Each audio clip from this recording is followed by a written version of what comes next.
Best case scenario, if you have those thermal gloves with the little grippers on it, that is the best thing you can use. Again, because I do so many experiments with my lava lamps, I like to save my waxes for future projects. But if you're just disposing of it, you can put it in something less permanent than one of these deli containers. In this case, I did have a tiny chunk of wax that was still sitting at the bottom of my lamp that didn't melt, so in this case, just throw it right back on the boiler, let it melt down, and then you can pour the rest out. Once the majority of the wax is out of the lamp, this is when we're going to remove the spring down at the bottom. You can tilt the lamp upside down and pull it out with some kind of stick or fork, or if you have a set of long forceps, you can grab it out with those as well. In the off chance that your lava lamp did not have a coil down at the bottom already, they also have those for sale at Lava Lab Creations in various different sizes. Either way, give your coil a quick scrub-a-dub-dub and then set it to the side for later. From here, we're going to do the final clean out of the globe of our lava lamp. Pour hot water inside of the globe, and this will help pull out any of those remaining little bits of wax inside. I just reuse the boiling water from my pot.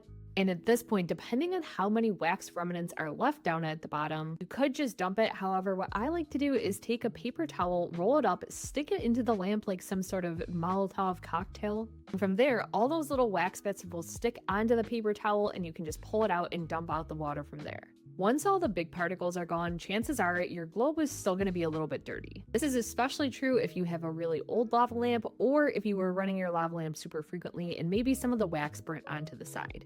I'll be using the globe cleaner from Lava Lab Creations, but if you didn't get the kit that includes it, you can also use Dawn dish soap and then scrub it out with a bottle cleaning brush. Over the years of doing these replacements, some of my 420 friendly followers have also given me other advice that they use to clean their glass pieces, like shaking up water and rock salt inside of the bottles. If you do opt to do this method, just make sure that you rinse it out really, really well so that there's no salt remaining in the bottle. With that said, whatever method you choose, just repeat it a few times until you're finally satisfied with the result. Now, real quick, before we get into melting down the wax, a buyer's guide on what you're going to want to look for when you're on the Lava Lab Creations website. Whether you're looking at just the individual wax or the full-on kits, there's going to be different types of wax, and it's really important to make sure that you're buying the right one for the lamp that you're trying to restore specifically. Most common wax used for most traditional lamps is going to be the wax for 20 to 52 ounce lamps. But you'll also see options for grande lamps, which are the really, really big ones, as well as options for tower lamps, which are the really tall and thin ones. Because wax inside lamps flows due to the density changes at the top and the bottom temperature of the water, if you don't buy the right wax, it's not going to flow properly. So just make sure that you're paying extra close attention for this step.